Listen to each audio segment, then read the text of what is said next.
Vijayawada rural మండలం నున్నా గ్రామంలో నిర్మించిన గోకులం షెడ్ను ప్రభుత్వ వైపు ఎమ్మెల్యే యార్లగడ్డ వెంకట్రావు ప్రారంభించారు. అనంతరం కోటగట్టు సెంటర్ వద్ద నిర్మించిన బస్ సెంటర్ను కూడా ఆయన ప్రారంభించారు. గన్నవరం నియోజకవర్గ అభివృద్ధియే తన ఏకైక లక్ష్యమని, గ్రామాల్లోని ప్రజా సమస్యల పరిష్కారానికి నిరంతరం కృషి చేస్తా అని ఎమ్మెల్యే యార్లగడ్డ స్పష్టం చేశారు.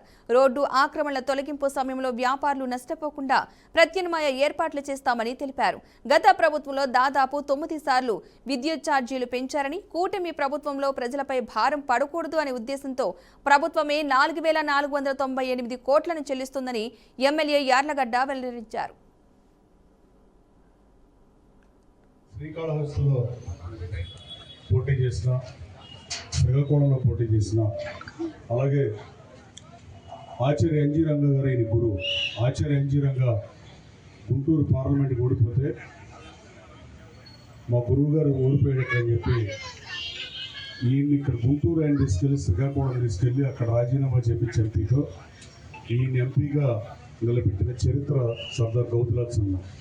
సబ్జెక్టు కరెక్షన్ ఆయన గుంటూరులో ఓడిపోయి ఖాళీగా ఉంటే ఎక్కడన్నా వేరే జిల్లాలు వెళ్ళి ఆళ్ళొచ్చి పోటీ చేయడం లేదు, కానీ ఇక్కడ శ్రీకాకుళంతో ఏమాత్రం సంబంధం లేని ఆచార్య ఎన్జీ రంగా రైతు నాయకుడిని అక్కడ తీసుకెళ్ళి మా గురువు ఓటమితో పార్లమెంట్కి వెళ్ళకుండా ఇంటికాడ కూర్చోవడం కరెక్ట్ కాదని త్యాగం చేపించిన నాయకులు ఇవాళ అరుదుగా కనిపిస్తారు కదా. ఆళ్ళలో సర్దార్ గౌతులాల్ సింగ్ గారు ప్రముఖుడని తెలియజేస్తూ శ్రీకాళహస్తిలో